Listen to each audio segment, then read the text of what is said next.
Hello friends, welcome to my channel. Class 7 Basic Science പുതിയ ചാപ്റ്ററിലെ അടുത്ത worksheet video ആയിട്ട് നമ്മൾ വീണ്ടും കണ്ടുമുട്ടിയിരിക്കുകയാണ്. ഓക്കെ, അപ്പോൾ നമ്മൾ ഓൾറെഡി ഒരു വീഡിയോ അപ്ലോഡ് ചെയ്തിട്ടുണ്ട്. അപ്പോൾ അതെല്ലാവരും നിങ്ങളെല്ലാവരും കണ്ടിട്ടുണ്ടാവും എന്ന് വിചാരിക്കുന്നു. അപ്പോൾ ആ വീഡിയോയിൽ ചില സാങ്കേതിക കാരണങ്ങൾ കാരണം ഈ പരീക്ഷണക്കുറിപ്പ് എഴുതുക എന്നുള്ള ഈ ഒരു ചോദ്യം അതിന്റെ ആൻസർ ഉൾപ്പെടുത്താൻ പറ്റിയിട്ടില്ല. അപ്പോൾ അതിന് വേണ്ടിയിട്ടാണ് വീണ്ടും ഇന്ന് തന്നെ അടുത്ത വീഡിയോ ആയിട്ട് വന്നിരിക്കുന്നത്.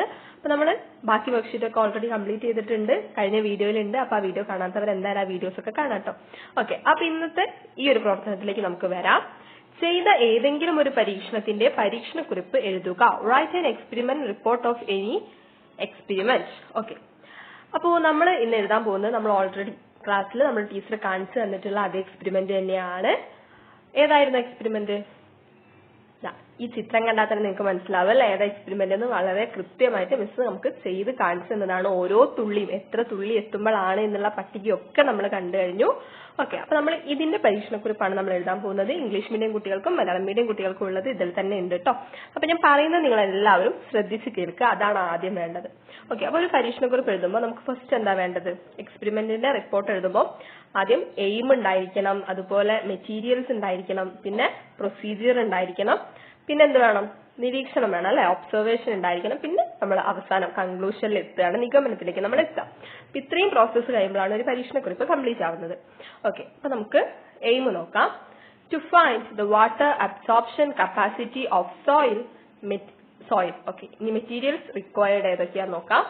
Beaker, dropper, 3 type soil, filter paper, funnel and water. ലക്ഷ്യം മണ്ണിന്റെ ജല ആഗിരണ ശേഷി കണ്ടെത്താൻ. ആവശ്യമായ വസ്തുക്കൾ 3 ഇനം മണ്ണ്, ഫിൽറ്റർ പേപ്പർ, ഫണൽ, ബീക്കർ, വെള്ളം, ഡ്രോപ്പർ. ഓക്കെ, ഇനി നമുക്ക് പ്രൊസീജിയർ ആണ്, പ്രവർത്തനമാണ് നമ്മൾ എഴുതാൻ പോകുന്നത്. അപ്പൊ നിങ്ങളുടെ ടെക്സ്റ്റ് ബുക്കിലുണ്ട്. ഇംഗ്ലീഷ് മീഡിയം കുട്ടികൾ ഞാൻ പറയുന്നത് ശ്രദ്ധിക്കുക. Collect separately some sand, soil from a paddy field and soil from your yard and dry them. Fold a filter paper into a cone and place it in the funnel in a beaker. Measure out half a cup of sand into the funnel. Arrange separate beakers and funnels in a similar manner with soil from the paddy field and yard. Using a dropper, add water drop by drop into the 3 funnels. Make sure that the soil gets wet thoroughly. Do not forget to record the number of water drops added to each funnel. Continue adding water till the first drop of water drips from the funnel into the beaker. നമുക്ക് മലയാളം പ്രവർത്തനം നോക്കാം.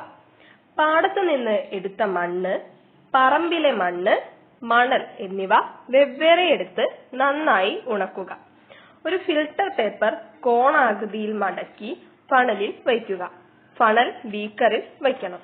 ഒരു കപ്പിൽ പകുതിയോളം മണൽ അളന്നെടുത്ത് ഫണലിൽ ഇടുക.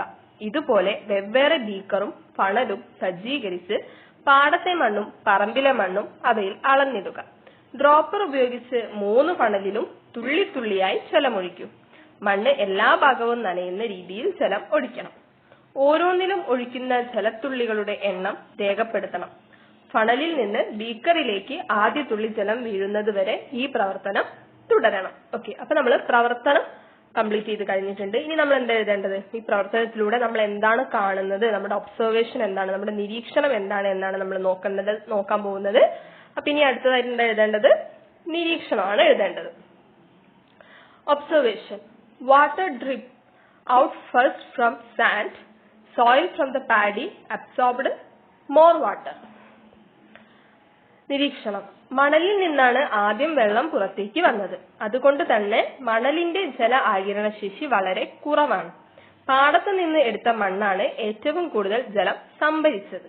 അതുകൊണ്ട് തന്നെ പാടത്തിനടുത്ത് മണ്ണിലെ ജലാകിരണ ശേഷി മറ്റുള്ളവയെ അനുസരിച്ച് കൂടുതലാണ്. ഓക്കെ, അപ്പൊ നമ്മൾ എന്ത് കണ്ടുപിടിച്ചു? നമ്മുടെ നിരീക്ഷണവും കഴിഞ്ഞു അല്ലെ. ഇനി നമ്മൾ എന്താ എഴുതേണ്ടത്? നിഗമനം. ഇതിൽ നിന്ന് നമുക്ക് എന്താണ് മനസ്സിലായത് എന്നുള്ള നിഗമനമാണ് നമ്മൾ എഴുതേണ്ടത്. എന്താണ്? വ്യത്യസ്ത മണ്ണിന്റെ ജലസംഭരണ ശേഷി വ്യത്യസ്തമാണ്. The capacity to retain water in different soil is different. ജൈവാംശം കൂടുതലുള്ള മണ്ണിന് ജലസംഭരണ ശേഷി കൂടുതലാണ്. Soil with high organic content has high water absorption capacity. Okay, ഈ രണ്ട് കാര്യങ്ങളുമാണ് നമുക്ക് നിഗമനമായിട്ട് മനസ്സിലാക്കിയിട്ടുള്ളത്. അപ്പൊ ഞാൻ പറഞ്ഞല്ലോ, നിങ്ങൾ ഈ ഒരു ചാപ്റ്റർ നമ്മളിപ്പോഴാണ് സ്റ്റാർട്ട് ചെയ്തിട്ടുള്ളത്. ഇപ്പോൾ വർക്ക്ഷീറ്റിന്റെ വീഡിയോ ഓൾറെഡി നമ്മൾ ഇട്ട് കഴിഞ്ഞിട്ടുണ്ട്. നമ്മൾ ക്ലാസ്സിലൂടെ എല്ലാ ദിവസവും നമ്മൾ ക്ലാസ്സിലൂടെ കടന്നു പോകുന്നതാണ്, ക്ലാസ്സിലെടുത്ത കാര്യങ്ങളൊക്കെ പറയുന്നതാണ്. അപ്പൊ അതിന്റെ കുറെ നോട്ട്സ് ഒക്കെ മിസ് എഴുതാൻ വേണ്ടി പറഞ്ഞിട്ടുണ്ടായിരുന്നു. ആ നോട്ട്സ് ഒക്കെ കഴിഞ്ഞ വീഡിയോയിൽ നമ്മൾ അപ്ലോഡ് ചെയ്തിട്ടുണ്ട്. അപ്പൊ തീർച്ചയായിട്ടും കാണാത്തവരുണ്ടെങ്കിൽ അത് കാണാം കേട്ടോ. അപ്പൊ നിങ്ങളുടെ കൂട്ടുകാർക്കൊക്കെ ഷെയർ ചെയ്ത് കൊടുക്കാൻ ഒരിക്കലും മറക്കരുത്. അപ്പൊ നമ്മളെ കൊച്ചു കൂട്ടുകാരെ, ഒരുപാട് കൂട്ടുകാർ ഹായ് പറയാൻ വേണ്ടി പറഞ്ഞിട്ടുണ്ട്. അപ്പൊ അവർക്കൊക്കെ ഹായ് പറയാം നമുക്ക്. Thank you teacher. ഞാൻ കഴിഞ്ഞ ക്ലാസ്സുകളിൽ എനിക്കൊരു ഹായ് പറയാമോ എന്ന് ചോദിച്ചിരുന്നു. ബട്ട് ടീച്ചർ ഹായ് പറഞ്ഞില്ല. അടുത്ത ക്ലാസ്സിൽ എനിക്കൊരു ഹായ് പറയണം. എന്റെ പേര് അനു. Please teacher. അനു, ഞാൻ വിട്ടുപോയതായിരിക്കും കേട്ടോ. ഒരിക്കലും മനഃപൂർവ്വം നിങ്ങൾ ഹായ് പറയാൻ പറഞ്ഞിട്ട് ഞാൻ പറയാതിരിക്കാറില്ല. എന്തോ കാരണങ്ങൾ കൊണ്ട് ചിലപ്പോൾ കമന്റ് മിസ്സായി പോകുന്നതാവാം. ഞാൻ കാണുന്ന കമന്റ്സിനൊക്കെ ഞാൻ നിങ്ങൾ ഡൗട്ട് ചോദിക്കുമ്പോഴൊക്കെ ഞാൻ എനിക്ക് പറ്റുന്നിടത്തോളം ഞാൻ കമന്റ്സിനൊക്കെ റിപ്ലൈ തരാറുണ്ട്, ലൈക്കൊക്കെ ചെയ്യാറുണ്ട് നിങ്ങളെ കമന്റ്സിന്. അപ്പൊ ഞാൻ വിട്ടുപോയതാണ്, വെരി സോറി. അപ്പൊ ഇത്രയും പറഞ്ഞ അനുക്കുട്ടിക്ക് ഒരു ബിഗ് ഹായ്, അനുവിനൊരു ബിഗ് ഹായ് തന്നെ കൊടുക്കാണ് കേട്ടോ. ഇപ്പൊ അനുവിന്റെ സങ്കടമൊക്കെ തീർന്നില്ലേ, ഹാപ്പി ആയില്ലേ? ഓക്കെ, ഇനി അടുത്തതാരാ നോക്കാം. എനിക്കൊരു ഹായ് തരുമോ? എന്റെ നെയിം വിസ്മയ വിനോദ്. വിസ്മയ വിനോദിന് ഒരു ബിഗ് ഹായ്. പിന്നെ ഹായ് പറയാമോ എന്ന് ചോദിച്ചിട്ടിരിക്കുന്നത് ടിനോയ് തോമസ് ആണ്. ടിനോയ് തോമസിന് ഒരു big hi. Then I am Althaf. ഒരു ഹായ് പറയാമോ ടീച്ചർ? അൽതാഫ് ഒരുപാട് കമന്റ്സ് എനിക്ക് അയക്കുന്ന ഒരു കൂട്ടുകാരനാണ്. അൽതാഫിന് ഒരു ബിഗ് ഹായ്. ഞാൻ പറഞ്ഞല്ലോ, നിങ്ങളുടെ ഒക്കെ സപ്പോർട്ടാണ് മുന്നോട്ട് പോകാനുള്ള പ്രചോദനം. നമ്മൾ ക്ലാസ് 7 വഴികാട്ടിയുടെ ആ വീഡിയോസ് ചെയ്തിട്ടാണ് നമ്മളൊക്കെ പരിചയപ്പെട്ടത് അല്ലെ? നിങ്ങളുടെ അന്ന് തൊട്ടുള്ള നിങ്ങളുടെ സപ്പോർട്ട് ഇപ്പോഴും കൂടെ ഉണ്ട്. അതിൽ ഒരുപാട് സന്തോഷമുണ്ട് കേട്ടോ. അതുകൊണ്ട് തന്നെയാണ് നിങ്ങൾക്ക് വേണ്ടിയിട്ട് വീണ്ടും വീണ്ടും വീണ്ടും വീഡിയോസ് ചെയ്യുന്നത്. ഓക്കെ, അടുത്തതായിട്ട് ഹായ് പറയാമോ എന്ന് പറഞ്ഞിരിക്കുന്നത് ലിയ ഫാത്തിമയാണ്. ലിയ ഫാത്തിമയ്ക്ക് ഒരു ബിഗ് ഹായ്. പിന്നെ പറഞ്ഞിരിക്കുന്നത് നല്ല ക്ലാസ്, നന്നായി മനസ്സിലാവുന്നുണ്ട്, എനിക്കൊരു ഹായ് പറയാമോ? ഞാൻ സിനാൻ. സിനാന് ഒരു ബിഗ് ഹായ്. ഹായ് ചേച്ചി, ഞാൻ അഞ്ജന. എനിക്കും അനിയൻ ശബരിക്കും ഒരു ഹായ് പറയാമോ? ഞാൻ വീഡിയോസ് എന്നും കാണും, വളരെ ഇഷ്ടമാണ്, ഹെൽപ്ഫുൾ വീഡിയോസ് ആണ്, ഇനിയും ചെയ്യണം. തീർച്ചയായും ചെയ്യാട്ടോ. നിങ്ങൾക്ക് ഉപകാരപ്പെടുന്നുണ്ടെന്ന് അറിയുന്നതിൽ കൂടുതൽ സന്തോഷം വേറെ ഒന്നും തന്നെ ഇല്ല. അപ്പൊ അഞ്ജനയ്ക്കും അഞ്ജനക്കുട്ടിയുടെ അനിയൻ ശബരിക്കും ഒരു ബിഗ് ഹായ്. ദെൻ ടീച്ചർ, എനിക്കൊരു ഹായ് തരാമോ? I am Aditya K Achari. ആദിത്യനും ഒരു ബിഗ് ഹായ്. ദെൻ ഞാൻ സ്കിപ്പ് ചെയ്യാതെ കാണാറുണ്ട്. My name is Isha Faiha. ഒരുപാട് താങ്ക്സ് ഉണ്ട് കേട്ടോ. ഇഷ ഫൈഹയ്ക്കും ഒരു ബിഗ് ഹായ്. ദെൻ എനിക്കൊരു ബിഗ് ഹായ് തരുമോ? I am Shika. Shika please teacher. Thank you. ഷികയ്ക്ക് ഒരു ബിഗ് ഹായ്. പിന്നെ മൈ നെയിം ഈസ് ടീന. എനിക്ക് സൂപ്പർ ക്ലാസ് എനിക്ക് ഇഷ്ടപ്പെട്ടു എന്ന് പറഞ്ഞിട്ടുണ്ട്. Thank you so much. അപ്പൊ മൈ നെയിം ഈസ് ടീന. ടീനയ്ക്ക് ഒരു big hi.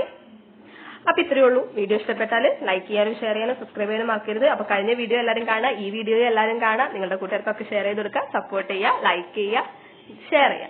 Thank you for watching.